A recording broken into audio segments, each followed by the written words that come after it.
Halo traders, welcome back di Kastrat, podcast Kastrat. So, pada episode kali ini, nggak kerasa udah di episode 4 nih kita di Kastrat. Aku mau memberitahu sama teman-teman semua kalau kita kedatangan dosen dari hukum. Kira-kira mau bahas tentang apa sih? Ini tuh kita mau bahas seputar PPK PT. Langsung aja kita persilahkan Bapaknya untuk memperkenalkan diri. Boleh, Pak? Oke, baik. Nama Safaruddin Harefa.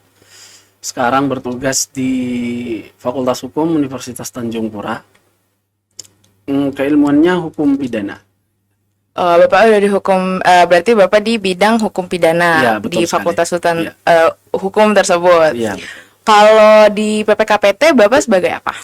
Kalau di PPKPT, saya masuk ke tim advokasi dan hukum. Tim advokasi dan hukum. Nah, boleh dijelasin mungkin Pak secara singkat, kalau bidang advokasi dan hukum tuh apa yang dilakukan oleh bidang tersebut? Baik, dari judulnya saja sudah advokasi dan hukum ya. Biasanya kita kewenangannya lebih kepada penanganan. Ketika ada laporan, proses itu nanti masuk ke tim kita untuk validasi laporan, gitu ya, pemeriksaan terhadap orang-orang yang terlibat dalam laporan yang disampaikan oleh pelapor atau saksi, gitu ya, dan lain sebagainya. Nanti sampai ke tahap nanti kita akan rembuk bersama itu semua tim sampai nanti pemberian rekomendasi kepada pimpinan universitas. Nah, kan tadi pelaporan berarti ke tim advokasi tadi. Iya, nanti sebenarnya ke tim ya, karena memang tugas kita lebih kepada penanganan. Iya. Jadi nanti laporan itu harusnya ke kita, tapi nanti kita punya tim. Nanti tim siapa yang ada bertugas untuk menerima laporan bisa dari teman-teman yang lain juga bisa. Tapi nanti masuk itu tetap ke advokasi dan hukum gitu untuk kita ini kan. Jauh dari situ juga ada. Contohnya kalau ada penanganan lanjutan, contohnya ada pelaporan ke pihak yang berwajib atau apa, nanti bisa kita konsolidasi dengan pihak-pihak tertentu seperti itu. Terus kalau misal pelaporan mahasiswanya ini itu ada nggak syarat khusus atau kategori khusus untuk yang ini tuh bisa kita olah, yang ini enggak gitu? Oke, baik. Kalau di dalam Permendikbud 55 tahun 2004 itu memang ketika ada laporan yang masuk, tugas dari Satgas itu adalah untuk verifikasi laporan dulu. Jadi semua laporan itu, tidak semua laporan langsung kita proses ke tahap selanjutnya ya. Tapi nanti setelah laporan masuk, kita lakukan verifikasi terhadap laporan. Oh, ini laporannya benar atau tidak. Nanti kalau kita kekurangan bukti contohnya, atau kita butuh keterangan lanjutan, kita akan memanggil pihak-pihak tertentu. Nanti dari situ baru kita proses ke tahap-tahap selanjutnya. Berarti emang nggak ada kategori khusus ya Pak? Pokoknya kalau kekerasan pasti akan diproses. Kita verifikasi dulu laporannya, benar, karena takutnya laporan bodong kan gitu. Iya, betul. Ada yang mau fitnah inilah itu, takutnya salah. Jadi kita di PKPT itu ya gak sembarangan memutuskan sesuatu untuk tahap selanjutnya pemeriksaan gitu. Karena ini kan berkaitan dengan orang banyak. Betul. Nanti ketika orang dipanggil dia gak terlibat, ternyata berbohong, laporannya bohong ya. Fitnah, kita juga yang kena. Iya, betul. Gitu. Betul, Pak. Terus kalau kan seperti yang kita tahu ya Pak, kalau di kampus ini senioritas itu tidak bisa kita pungkiri akan terjadi gitu. Kebanyakan senioritas ini terjadi di lingkup organisasi atau di lingkup-lingkup seperti kaderisasi gitu Pak. Nah, kalau dari pandangan Bapak sendiri nih sebagai Satgas PPKPT dan juga sebagai dosen, itu mengapa demikian Pak? Kenapa cenderung terjadi di lingkup organisasi ataupun kaderisasi gitu? Ya, baik. Ini kilas balik ya. Kayak kita dulu mahasiswa. Betul. Sebenarnya yang saya tangkap begini ya. Kenapa senioritas itu sebenarnya senioritas itu baik-baik saja gitu. Kalau dipergunakan untuk hal-hal yang positif gitu ya. Karena memang mahasiswa notabene-nya mahasiswa baru lah gitu. Mahasiswa baru kan belum kenal kampus, seutuhnya. Hanya tahu universitas saya di fakultas ini. Betul. Kan belum tahu seperti apa kehidupan di kampus. Iya. Maka butuh senior. Harusnya seorang senior memberikan pendidikan yang baik kepada juniornya, kan begitu. Iya. Ya, mendidik artinya adalah mendidik di sini bukan mendidik dengan kekerasan. Iya. Kalau mendidik dengan kekerasan itu adalah perbuatan yang salah. Ya, saya tegaskan kali lagi, pendidikan itu kan harusnya yang baik. Ya, sampaikan yang baik gitu ya. Jangan sempat melakukan kekerasan-kekerasan. Dan alhamdulillahnya kementerian kita sangat fokus terhadap itu. Iya. Terlihat 5 tahun terakhir peloncoan di kampus itu udah mulai tidak terlihat. Nah, gitu kan. Iya. Tidak terlihat, alhamdulillahnya seperti itu. Beda zaman saya dulu ya, tahun 2011 itu kita masih disuruh cium lantai gitu ya. Betulan ada Pak cium Ada, lantai. ya. Saya Ya ampun. saksinya masih hidup nih orang. Ya ampun. Nah, ya tapi memang tidak sampai nendang gitu, enggak lah. Cuma ya, kalau ya namanya juga Jalan jongkok gitu masih ya? Masih dulu masih ada ya. Tapi sekarang itu alhamdulillah tidak ada, dan itu memang luar biasa atensi dari pemerintah termasuk kementerian ya pendidikan ketika itu memberikan atensi terhadap perguruan tinggi untuk tidak melakukan peloncoan. Jadi tegasnya begini, kalau senioritas itu kalau dibawa ke arah positif bagus ya. Mendidik adik-adiknya, mengajak ke organisasi kan itu jadi soft skill bagi Betul. teman-teman mahasiswa. Tapi kalau dia sudah bersifat kekerasan ya itu tidak boleh ya. Kita menegaskan, dan apalagi di dalam PPKPT yang baru Permendikbud 55 2004 kekerasan kekerasan itu tidak hanya seksual tapi sudah ada 6 kan ya. Paling tidak ada 6 ya, salah satunya kebijakan akademik gitu ya, kebijakan yang mengandung kekerasan dalam akademik maksudnya gitu ya. Terus perundungan itu nggak bisa, bahaya. Jadi kalau teman-teman merasa dirundung oleh senior contohnya, nggak apa-apa, kita PPKPT siap untuk mencoba untuk klarifikasi ya gitu ya, klarifikasi benar atau tidaknya. Kalau benar ya kita proses gitu. Betul. Ya. Begitu. Ya teman-teman, kalau misal ada mengalami tindak kekerasan jangan ragu-ragu untuk lapor, apalagi untuk speak up. Betul Pak? Betul sekali. Setuju. Harus berani kita speak up ya. Terus dari Satgas ini sejauh mana kewenangan Satgas untuk menindaklanjuti ini? Apakah ada kerjasama juga dengan pihak luar atau bagaimana? Baik, kalau kita di Satgas itu ya, kalau di Permendikbud itu kita kan paling tidak ada 5 ya. Kita menerima laporan, terus menindaklanjuti laporan, melakukan pemeriksaan, terus menyusun rekomendasi dan menindaklanjuti rekomendasi yang kita berikan.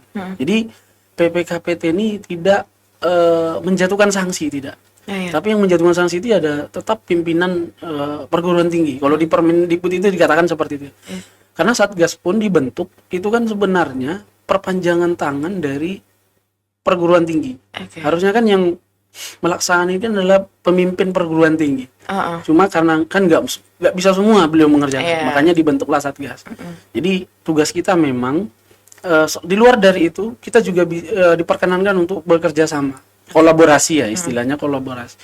Pertama dengan penegak hukum gitu ya, karena ketika laporan itu berbau pidana, betul, pidana masuk ke ranah ancaman gitu ya, sehingga korban, dalam artian ini korbannya itu merasa terancam dari dalam dan dari luar, sehingga kita kan Satgas tidak, kewenangannya kan nggak terlalu jauh, hanya sekedar memeriksa di dalam, sehingga kita bisa kolaborasi dengan penegak hukum, contohnya polisi gitu. Kita bisa menemani korban untuk melapor ke sana. Jadi dengan kampus-kampus lain juga kita idealnya itu kita contoh Kalimantan, seluruh Kalimantan Barat kita bikin ini contohnya organisasi perkumpulan, karena nasional pun ada. Ada. Ya, jadi kebetulan kita juga minggu yang lalu kalau saya tidak salah, kita ada konsolidasi dengan Irjen juga senasional, PPKPT nasional. Jadi memang PPKPT tidak sendirian.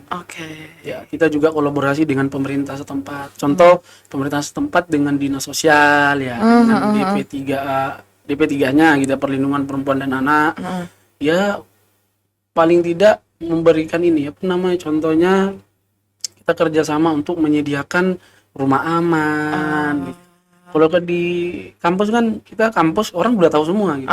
Jadi kita butuh ruang aman nih untuk contohnya korban yang sudah diancam gitu ya. Iya. Jadi kita bisa kerjasama dengan pihak luar gitu ya, dengan artian dalam rangka untuk menekan angka kekerasan di perguruan tinggi seperti itu. Berarti ketika mahasiswa sudah melapor ke Satgas, habis itu berarti Satgas hanya memeriksa di dalam aja.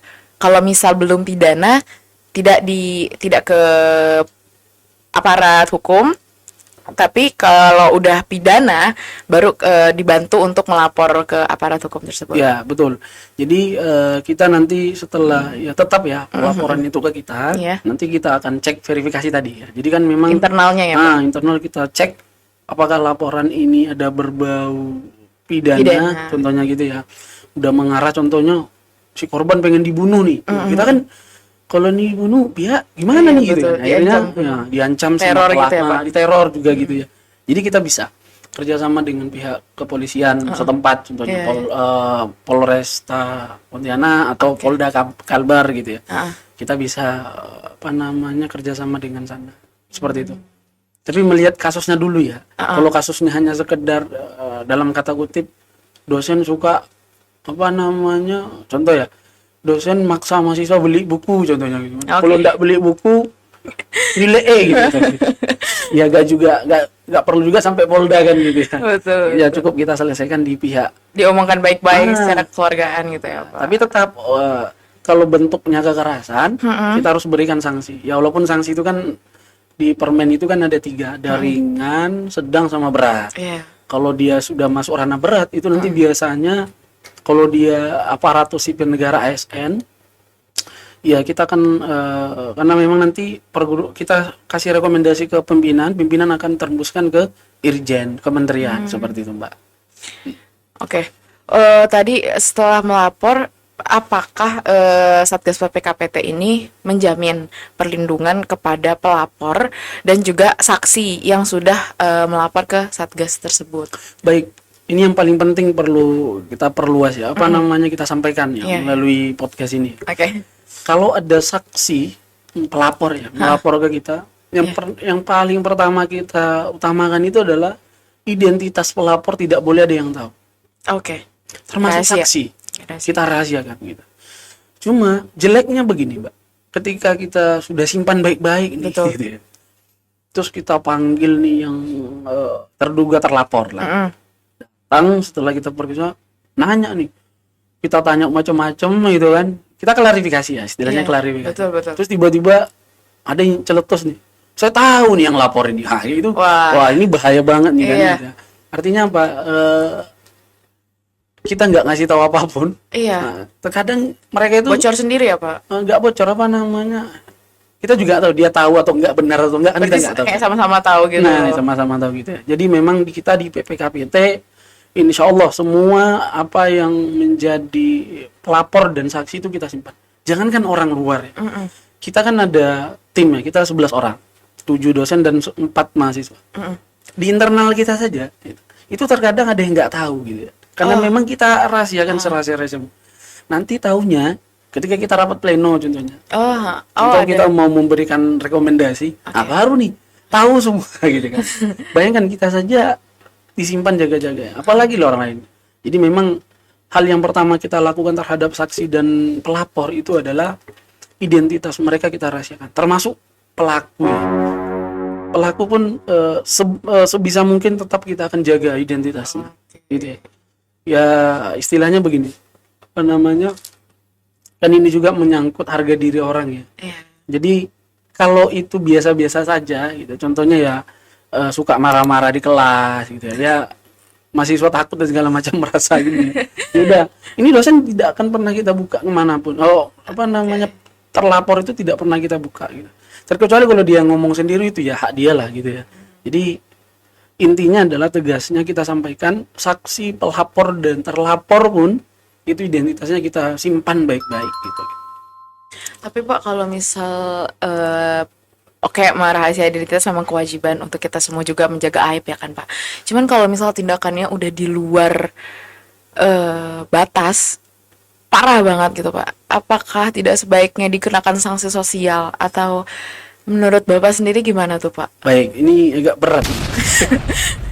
Jadi begini, ya apa namanya? Biasanya ya biasanya manusia kan ya. Apalagi sesama temennya itu biasanya bocornya dari sana gitu ya. Oke. Jadi memang kita punya kewajiban, Mbak. Kita punya kewajiban untuk menyimpan baik-baik identitas-identitas mereka.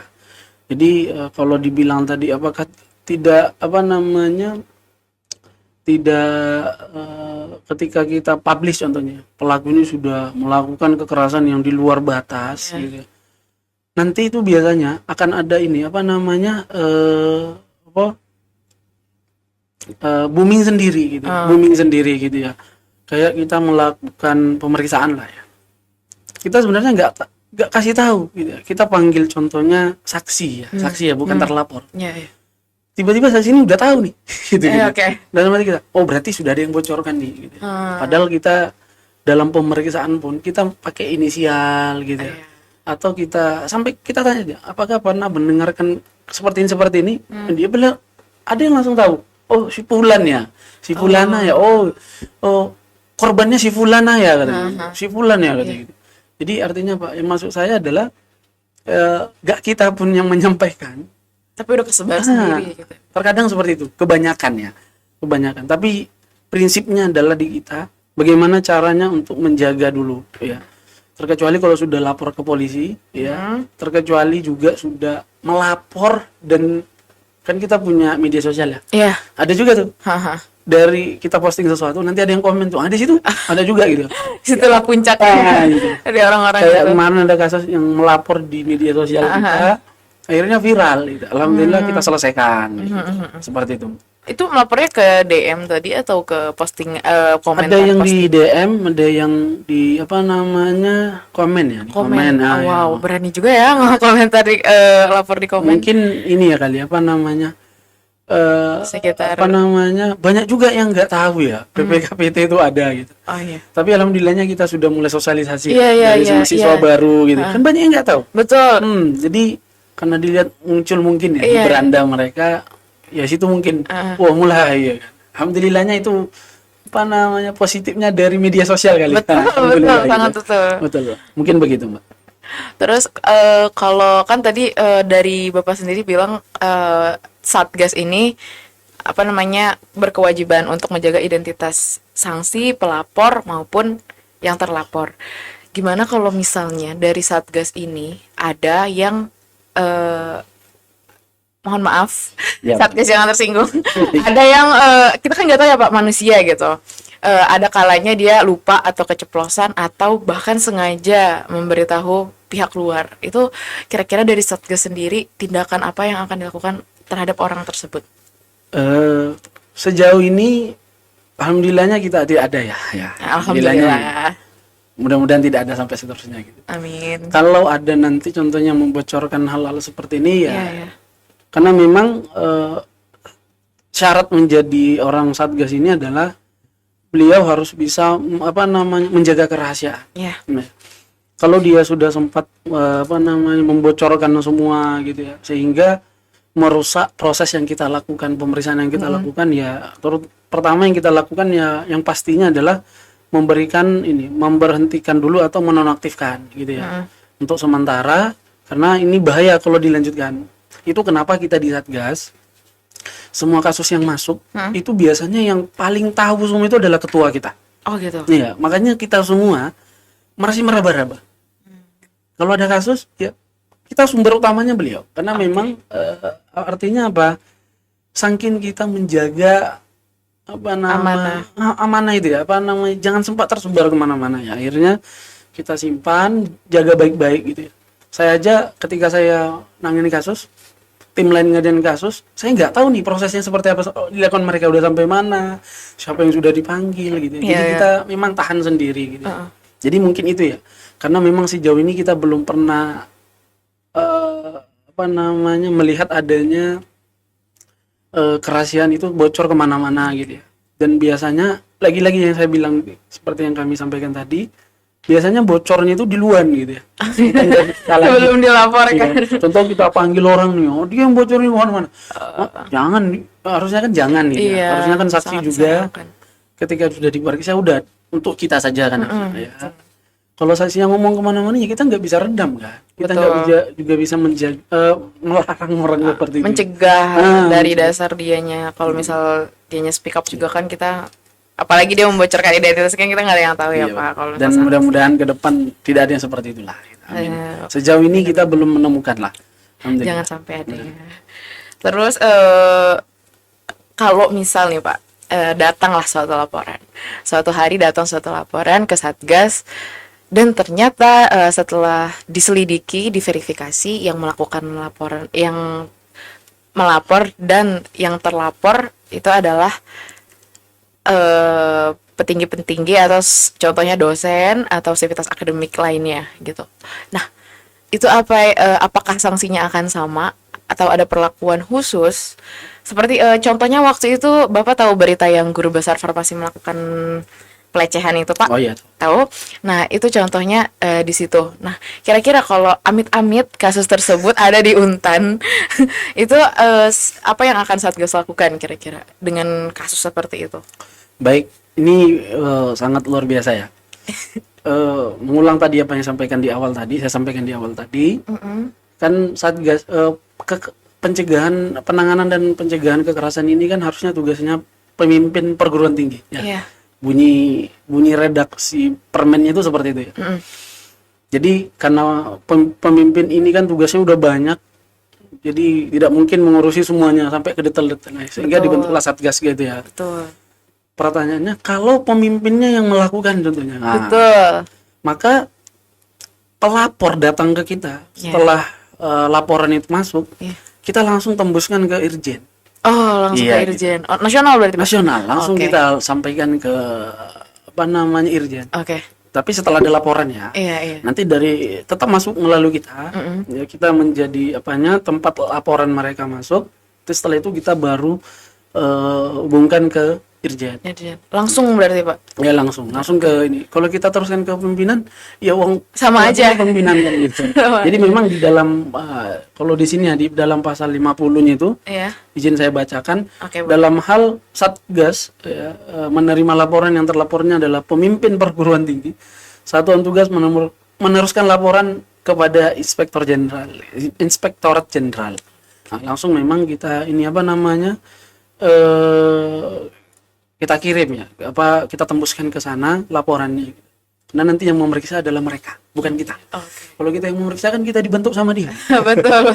Nanti kena juga gitu. Gitu. Takutnya terjadi relasi kuasa kan. Oh iya, betul. Kalau bahasa umumnya kan gitu. Benar. Sehingga ya kalau tegasnya itu kalau kepalanya yang melakukan ya kita ajukan ke atas kepalanya gitu kan. Yaitu kita, karena kebetulan Satgas ini menjadi pencegahan dan penanganan kekerasan di perguruan tinggi ini menjadi konsen salah satu konsen dari pemerintah kita saat ini, termasuk kementeriannya.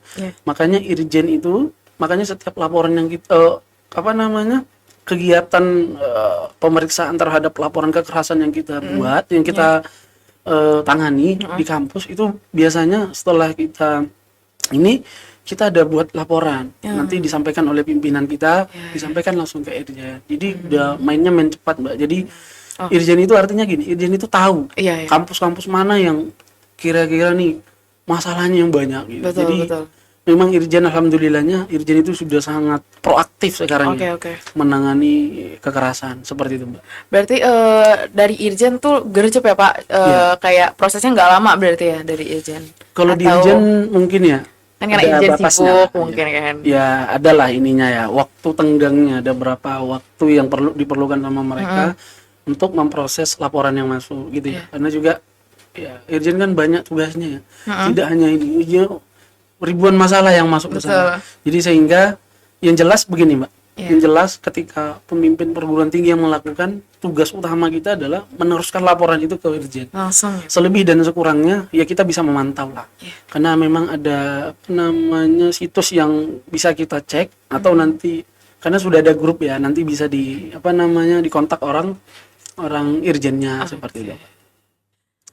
Kalau misal pelaporan gitu Pak, tadi udah cukup jelas banget. Berarti eh saya sendiri jujur dulu nggak tahu ada Satgas Nah, PPKPT. iya betul. Namanya bukan PPKPT juga kan Iya dulu. betul. Dari 2024 ya tadi. Bapak di sini dari 2024. Nah, saya tuh jujur aja saya nggak tahu. Pas ada sosialisasi baru saya tahu. Terus pas ada Instagramnya baru saya tahu. Oh, ini Satgas PPKPT ternyata ada gitu untuk pelaporan dan perlindungan untuk kami nih mahasiswa. Itu berarti spesifik untuk mahasiswa ya, Pak? Sebenarnya ya apa namanya, kembali Atau lagi ya, di dalam kampus siapapun yang mengalami gitu? kekerasan itu semuanya berpotensi jadi korban, Oke. termasuk kami dosen, Iya, termasuk mahasiswa, betul. tendik ya, termasuk warga kampus. Karena di dalam apa namanya permen itu memang untuk sosialisasi dan pencegahan dan penanganan itu diberikan kepada tidak hanya mahasiswa, warga kampus, dosen, tenaga kependidikan, serta mahasiswa, dan orang-orang yang punya kepentingan di kampus. Oke. Ya, contoh gini, kita kan punya kantin ya dalam kampus ya. Betul. Itu terjadi di sana itu kan termasuk lingkup kita. Oh Nah, iya. gitu. Jadi memang diatur sedemikian rupa gitu ya. Contoh teman-teman cleaning service Oh, juga iya. gitu. Kan warga kampus kita. Ya. Rentan sih itu mengalami. Rentan. Jadi semuanya kita tangani. Aha. Bahkan pelapornya dari luar, korbannya dari luar, kita Tapi lapornya. kejadiannya di kampus gitu. Oh iya, pelakunya di dalam juga kita tangani. Tangani. Termasuk juga korbannya dari kita, pelakunya dari luar kita tangani juga gitu ya. Jadi selagi itu menyangkut keluarga besar Universitas Tanjung Pura, kita punya kewenangan untuk Oke. melakukan proses di sana gitu ya. Kalau memang dibutuhkan proses. Kalau tidak ya, kalau dia sudah masuk ranah luar, contohnya pidana seperti yang disampaikan tadi, ya kita konsolidasi Baru dengan alihkan ke penegak hukum lah seperti itu. Kalau tadi kan berarti kalau misal rumah sakit, di dalam rumah sakit juga kan ada rumah sakit Untar, Iya, Pak. betul, betul. Berarti kalau misal ada kekerasan di rumah sakit tersebut juga bisa dilaporkan ke Satgas. Kalau contoh pelakunya atau korbannya sivitas akademika atau warga kampus universitas, Oke. maka bisa kita ini kan apa namanya selesaikan. Oke. Kecuali ya, Hah?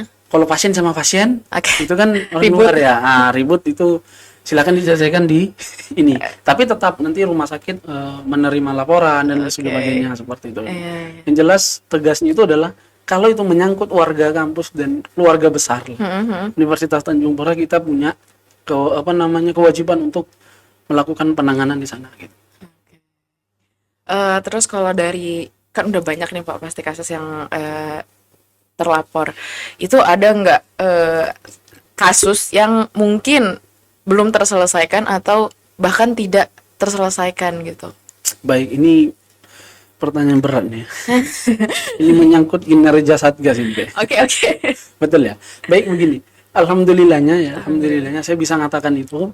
Setiap kasus yang masuk karena kebetulan ya kita punya ketua yang sangat proaktif ya. Oke. Saya juga sangat berterima kasih dengan beliau. Saya juga nggak nyangka beliau sangat konsen sekali dengan kekerasan ini. Setiap ada yang masuk itu langsung kita konsolidasikan. Ya. Artinya apa? Masuk laporan langsung diproses sama beliau, terima laporan kita verifikasi dan lain sebagainya.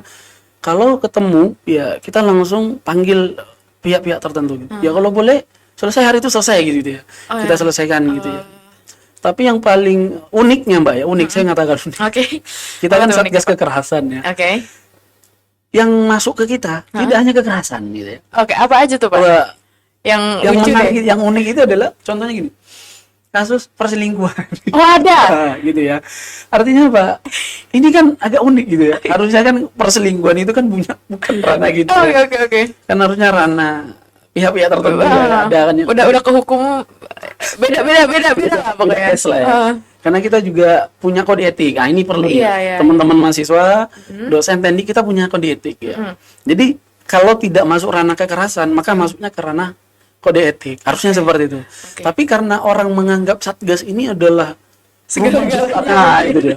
Kan dulu namanya kan kekerasan seksual. Jadi yang kita dapat iya, itu iya.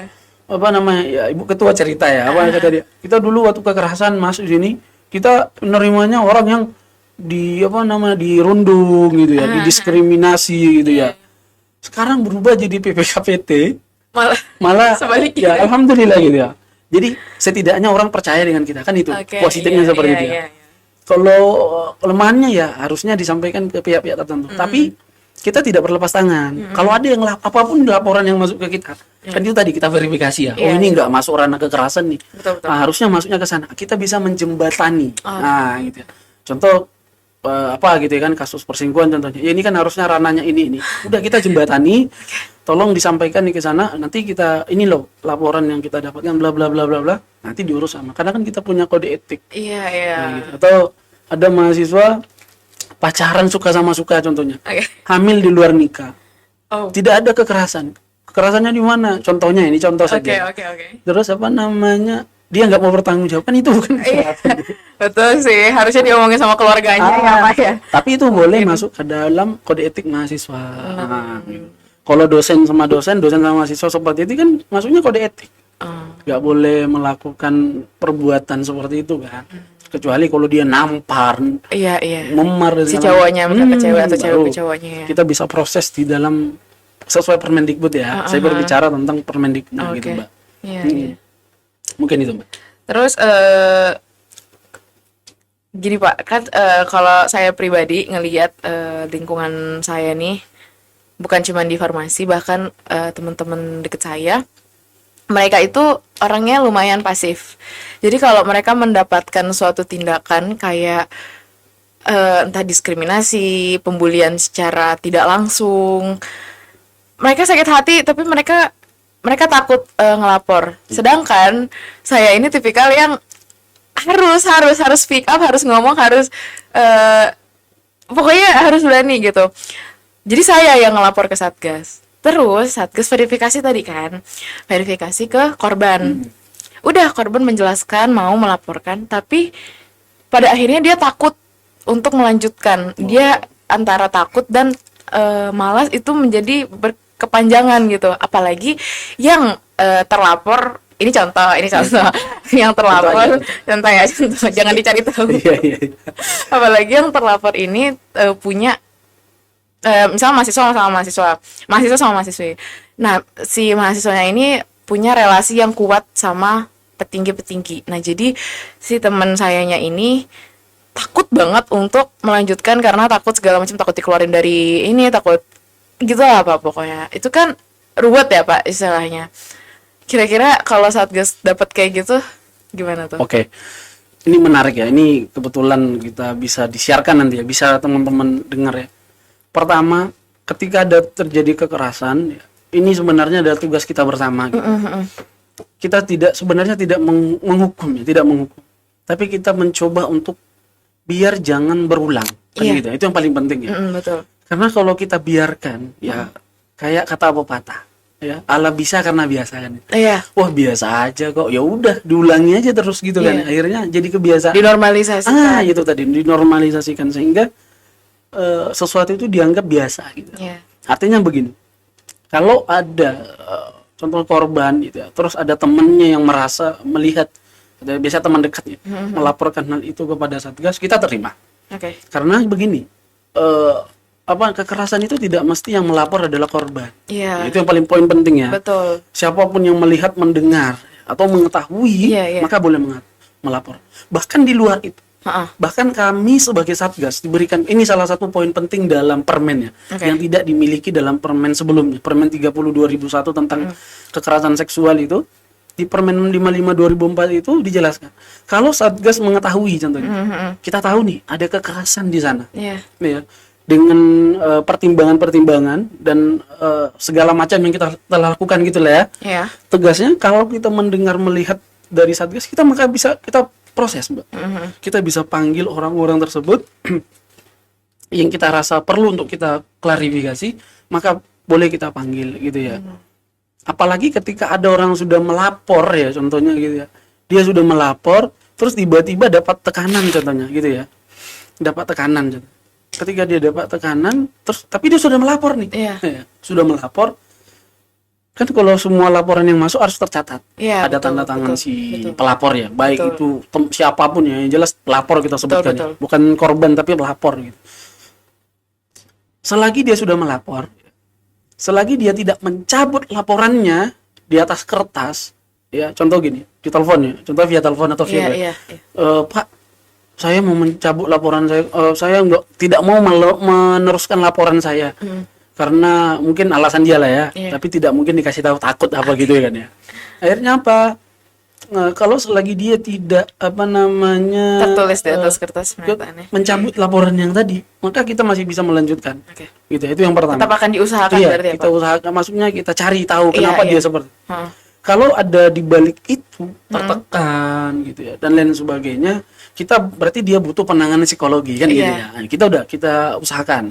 Jadi kita mencoba ya, memang betul-betul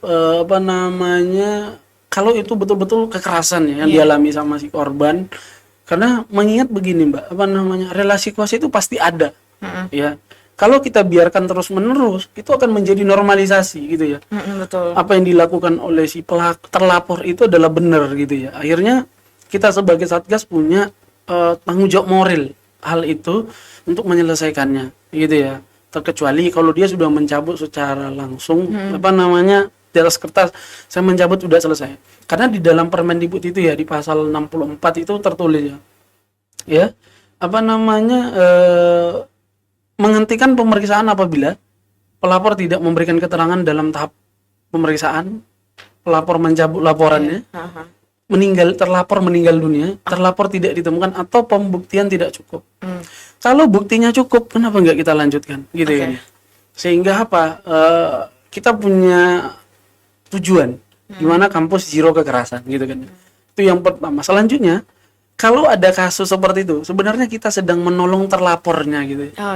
Agar dia tidak menyangka itu benar gitu. Kan biasa ya candaan contohnya.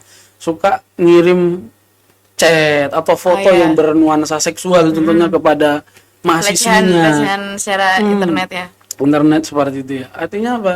Kalau kita panggil, kita periksa, itu kan menjadi pengingat bagi dia. Oh, ternyata ini salah. Jadi sebenarnya proses di Satgas ini adalah untuk memperbaiki kedua belah pihak dalam dirinya gitu. Jadi kita tidak punya niat untuk memecat orang, tidak gitu. Nah, ini harus perlu dicatat nih.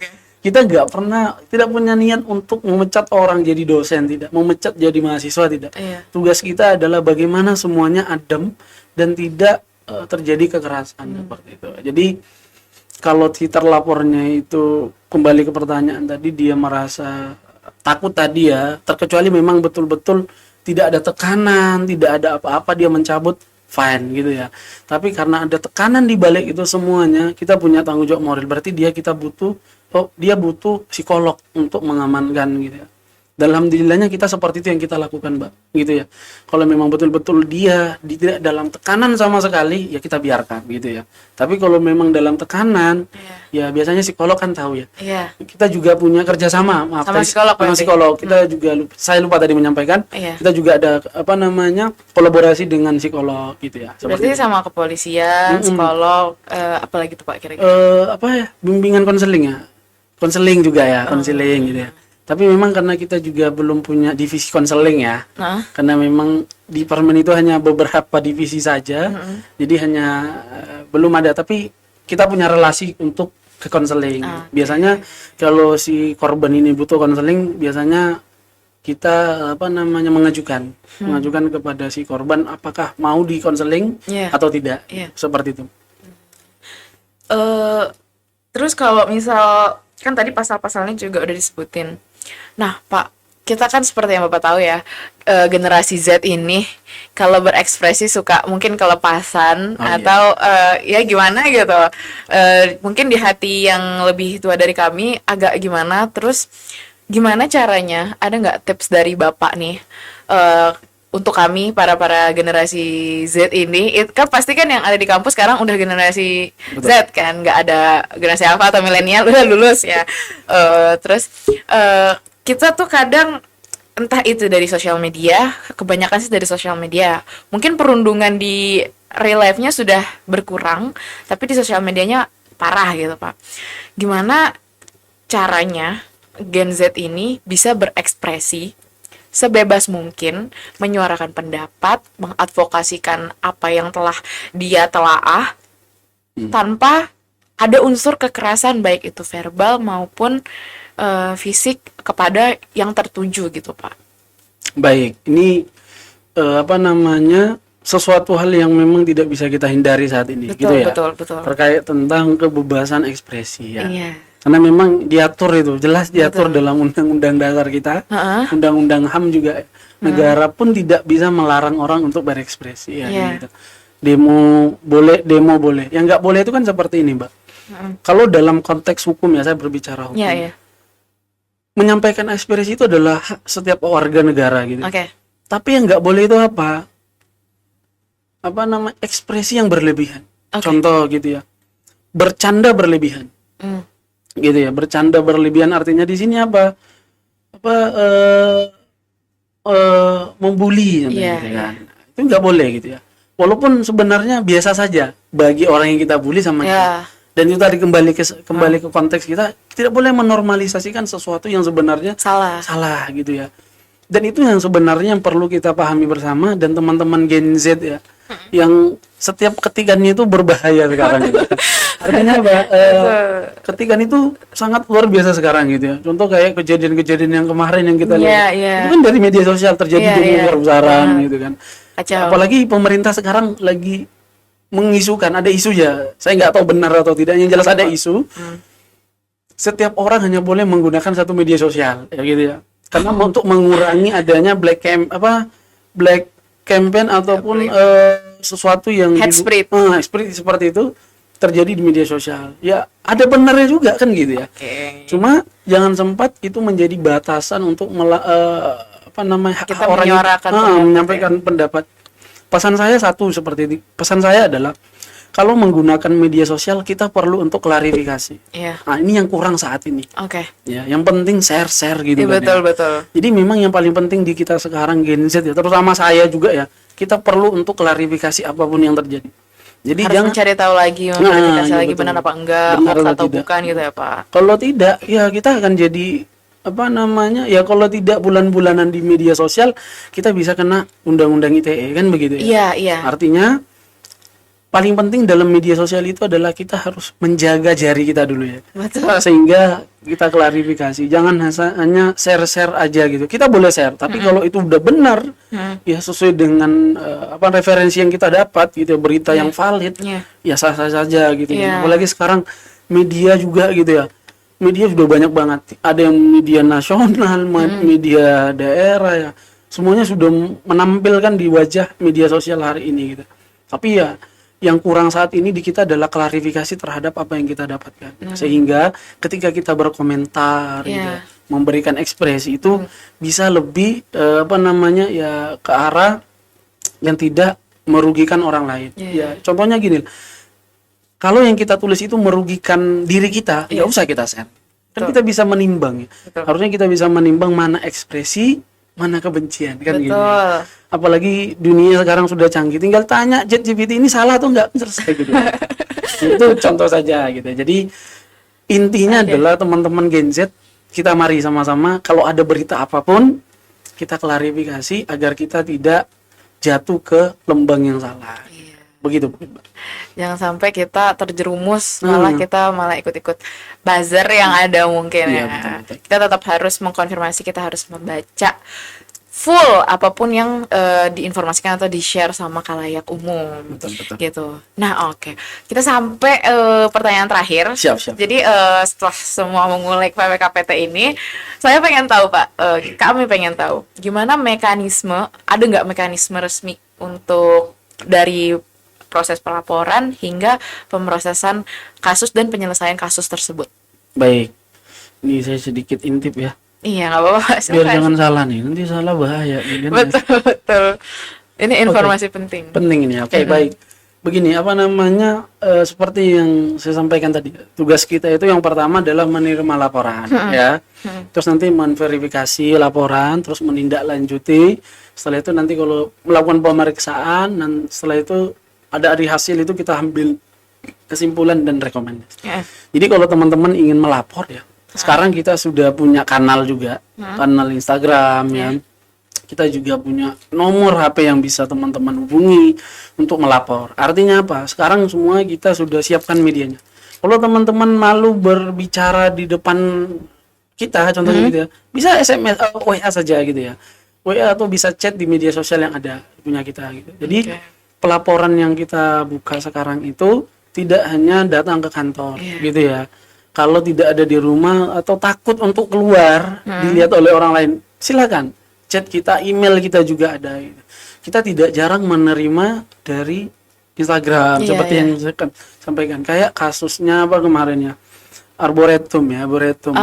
Itu kan sempat ada viral tuh, apa namanya, ada kekerasan di sana. Alhamdulillah masuknya di sana tuh. Kita verifikasi ternyata benar nih. Wah, itunya kita sampaikan ke, alhamdulillahnya pimpinan kita mau merespon ya. Responnya fast track ya.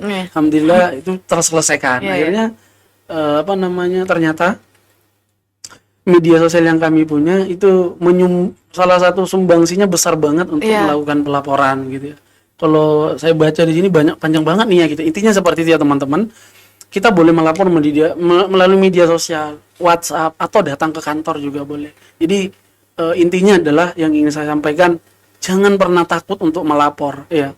Percayalah, setiap laporan yang kita sampaikan itu untuk mendukung kampus lebih baik ke depannya gitu. Kalau kita diam, maka saya tidak menyatakan salah ya. Kalau kita diam, sama saja kita dalam kata kutip ya, nanti jangan disalahartikan gitu. Dalam kata kutip berarti kita membenarkan perlakuan orang tersebut yang telah melakukan kekerasan. Jadi artinya apa? Mari sama-sama kita speak up, berani kita menyampaikan. Tidak usah takut gitu ya. Karena percayalah, kebenaran itu tetaplah benar gitu. Yang salah itu akan tetap salah. Kalau tidak sekarang, ke depan dia akan muncul sendirinya gitu. Sehingga kita yang menjadi persoalan adalah, pertanyaannya adalah, apakah kita mau terlibat dalam melakukan zero kekerasan di kampus ini? Kalau mau, ayo bareng-bareng kita speak up, berani melapor. Kalau nggak berani datang kantor, WA saja gitu.